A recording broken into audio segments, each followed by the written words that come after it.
So many of you guys have been asking me, hey Lucas, where is Spider Combat? I want Spider-Man! And that is honestly a good question. It's a question that I ask myself every day.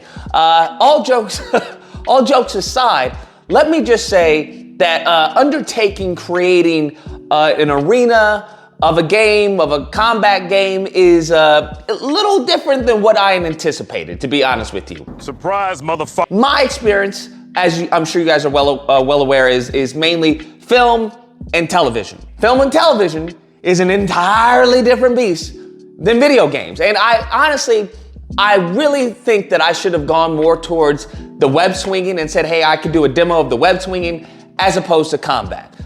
Because I feel now that I'm in it, web swinging would have been way easier to do than a full-on combat system. I'm an animator. I'm not a combat designer. I'm not a level designer. I'm not a technical animator. I'm not a programmer. Not any of that, okay? I will also say all the classes that you're taking, whether it's iAnimate, animation school, whatever the classes are, whatever, they don't teach you any of this. I'm gonna be honest with you. I've taken those courses. They don't teach you. They don't teach you any of this because it's a little bit different from animating. Just to animate in film and TV versus to animate to play. I'm realizing that all my animation skills mean absolutely nothing in this world. Damn. What matters is game feel. It's a principle called that, okay? Game feel. And that is, yeah, your animation may look pretty, it may be cool, you may got, nice overlaps and arcs and all the principles, but it feels slow.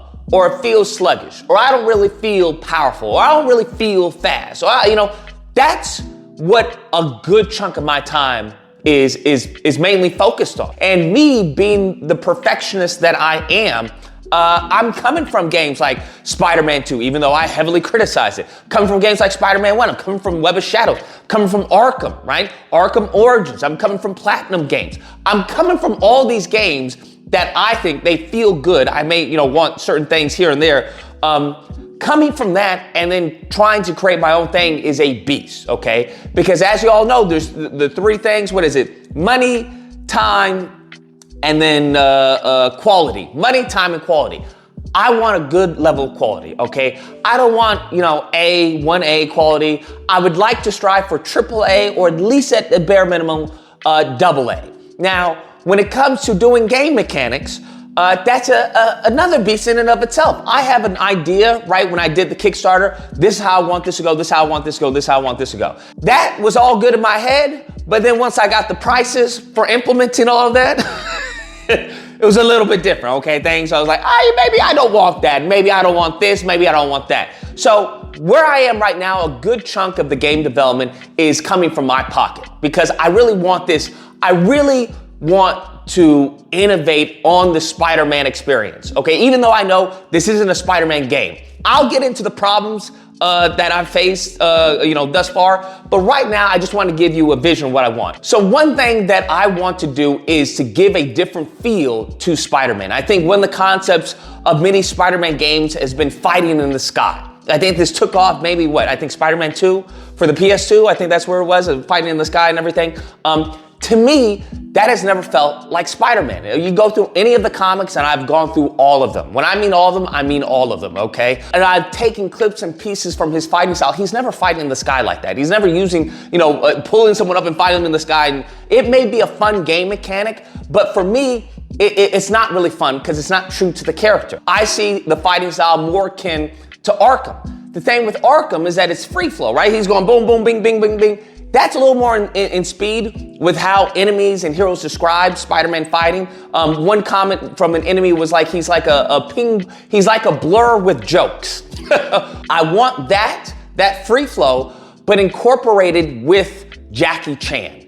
The best person that I'm trying to implement his combat and his style of fighting is Jackie Chan, to be honest with you. Because I like how Jackie Chan uses the environments. He's jumping, he's dodging through things, and that's how I envision Spider-Man fighting. There's a clip that was deleted from, I forgot which movie, it was one of Tom Holland's movie, but I was like, that right there is how Spider-Man fights. The little segments when it came to Toby, where he's fighting the two criminals, or he's bouncing and, jumping off of that, that's what I want to encapsulate. And I don't think any game thus far, in my opinion, has really brought that to the table. I think they cheap out the way kind of how the NBA Street games cheated. And what I mean by that is that they go to the air. NBA Street Volume 1, awesome. Volume 2, awesome. Even, I would say, the best in the series. Volume 3, they went to the air. And I'm like, he's doing all this stuff in the air. I'm like, that wasn't really what made the Street series awesome. It wasn't going to the air. I don't want that to happen in this game. So right now, I want it more grounded.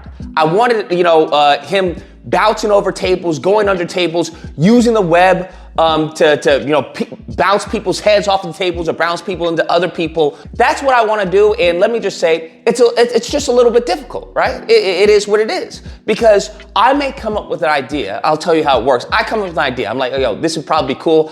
I do a little prototype animations to give to the programmer. And he's like, all right, this is how much it'll cost. Okay, I pay that. I do the prototype animations. I send it to him. Obviously, there's gonna be problems. Hey, you need to switch the character this way. Hey, it's not working this way. You need to add more animations here. Yada yada. Just to get a prototype feel of that. It does this mechanic have viability for the game? So I do that. That takes some time, right? It takes some time for me to do the animation. It takes some time for him to program the animation. It takes some time to get a sense of the feel, whether or not this works, right? Now, let's say it doesn't work. Well, that's money and time that's just gone down the drain. So we go into the next mechanic, and where I am right now, we've solidified, the combat, combos. I don't have a lot of combos yet. I have to create that. I just wanted to get the hit reactions up there, because one thing that I did not like of we'll say Spider-Man 2 is a lot of the hit reactions didn't feel like hit reactions. It was just a cycle, bam, left, right. And I want to add that variation of, up, down, this, right? And you get that through his punching or him doing, what's it called? Capoeira, that's the one, capoeira, right? But I think in many cases, some of that is a little played out. So I don't want to rely heavily on capoeira attacks. So it's a little bit of that. It's a little bit of judo. It's a little bit of maybe some Krav Maga. And all of that I have to do reference of, right? I have to think of, okay, this combo is gonna be 5 attacks. All of them have to go back to idle. If they have branching attacks, I have to, keep that in mind when I'm doing the poses, when I'm doing the animations. Then you get into the programming side of it, and it's like, well, now I have to make this feel smooth. I have to make this feel good. I have to make this feel powerful, impactful, whatever the feel that I'm going for. That being said, I'm working on it. We're testing things out. It's just been a long time getting things working together. And the reason why this comes to the problems that I face. I know many people are like, oh, the first design that I had was like, Louis, that's a ripoff of Spider-Man, blah, blah, blah, blah, blah. Obviously, I understand, okay? Obviously. We're obviously not trying to get any IP infringement from Marvel, whatever. So I created a different design, and I did another iteration of that design. I had my rigger, who's been rigging all my characters. He gave me 2 great people, not a texture artist, but he's a visual effects artist. So all the visual effects that I've been implementing have been from this guy, and he does some great stuff at a great price. Then on top of that, he gives me the modeler. The modeler's a great guy. He's good price, great work, and we're going through this new design. Now, the design that I'm going with was the original design, which was the t-shirt and the hoodie, more of like quick change Spider. Without the Spider logo, we're gonna do ambiguous Spider, not to get so one-on-one in the nose with Spider-Man and his design. So that's where we're going. Everything's going great. He's giving me great designs for the visual effects. He's giving me, great mock-ups of the character. Something happens. They're in Pakistan. There's a protest of some kind. I don't know. And the internet goes out. Come on now, dawg.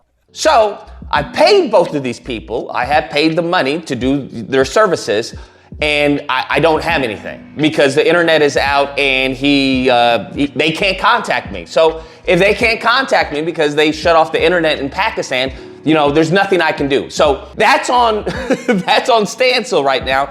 Now we get to the programmer. Now we've been going ham with the programming, right? Because I've been really excited. I'm like, yo, I want to get this done, get this done, get this done. Let's make all this happen. The thing is, the programmer is one person. So the programmer recently experienced burnout. He told me, he's like, listen, I need to take a break. I've experienced burnout. Just give me a second. Damn. Okay, fine. The thing is, without the programmer, there is no game because I don't program, so he's the only programmer. He's been really good with prices. He's been very flexible with changing things that I may want little tweaks here and there. Been very great. So I'm just doing this, this juggling of like, okay, I'd like to animate, I'd like to implement things, but I don't want to burn out the programmer. Need to find, different visual effects artists until, they get the internet back on in this remote place in Pakistan. Would like a different modeler, but I guess we can postpone that until the final stages or just do the demo right now with this, with the character we have as of now. That's where I'm at right now. Then we have the menu. Then we have, the sound design. Sound design is very important. We have people in the community who are like, hey, we'll do music for you. That's awesome. But there's a lot more that I'm going to need later down the road, obviously. Then it comes to, destruction and stuff like that. It comes to enemies, right? Because I've been focused right now on the hero and his interaction and the gameplay feel. Now we have to get into the enemy design. That costs money, of designing different types of enemies. But within those different types of enemies, there is animation with those different types of enemies. So if we have a brawler, we have an armored person, we have a regular thug. So I've been thinking about, okay, how have other games done it? How have they cut back on the animation workload without sacrificing quality? And usually you have people who get paid to handle all of these things. That's not the case with indie, all right? With the case with me, I have all these hats and I have to figure out, okay, not only the animation, not only the technical animation, not only the visual effects, not only the level design. Because the level design, well, you have to design, a level that enhances the mechanics of the game. Right? It's kind of similar to Tony Hawk Pro Skater. That's the best reference I can do, where everything flows in another. You can grind over here, nose on this, grind on that, jump on that, and that's how I want this arena to be, where everything is like, the player can see, I can jump off of this to jump on that guy, swing around that, hit this guy, web this guy up over there, and that just takes time. I'm not a level designer, so I'm looking to reach out to a level designer because we're gonna need the level design to be completed before we actually go gung-ho on the vault mechanic, because he's gonna need something to jump off of besides the enemies. That being said, it's just been, it's been a lot of collaboration, it's been a lot of work, and it just takes time. That's all it is. I'm the only person working on this, animator from this, the only programmer we have. So it's just back and forth, and time is the only thing I can tell you. Patience. Now, I would like to think that we come out before GTA 6. That's what I would like to think that. That's the goal, is to come out before Grand Theft Auto. But once again, this is a demo. Obviously, we're gonna be using the demo to fundraise for a bigger game, for a full-fledged game. That would be great, that would be awesome. If not, it is what it is, but I would definitely love to have that happen because I've learned a lot. I think this is gonna be a great demo. I think it's gonna be great combat. I think we're gonna see the character in a new lens and experience him in ways that you've never thought possible or have done before. So that's where I'm working on, is really giving that, that kick in the pants when people play. We're like, yo, this is freaking fire. That's where I'm at. I haven't forgot about the game. I'm working on the game very diligently. It's just, it's just not up to me in many cases. If it was an animation, right? If it was a short film, by all means, I got that all day, but it's not. It's an interactive experience that depends on a wheelhouse of people that I don't have that skill proficiency. I'm not a visual effects person. I'm not a level designer. I'm not a programmer. I'm an animator. And that's important, but that's heavily dependent on everyone else doing their job. Any updates, make sure to follow the Twitter account. It's on Twitter. Wish me luck. Every dollar helps. Please feel free to like, share, comment below if you're working on a game, or if you're, got hired at a studio to work on a game, and maybe some of your experiences and what you're experiencing right now, because it is definitely night and day. I will tell you, from film and TV, night and day. Hope you guys enjoyed the video. If you did, like, share, comment, subscribe. Until next time, guys, keep animating.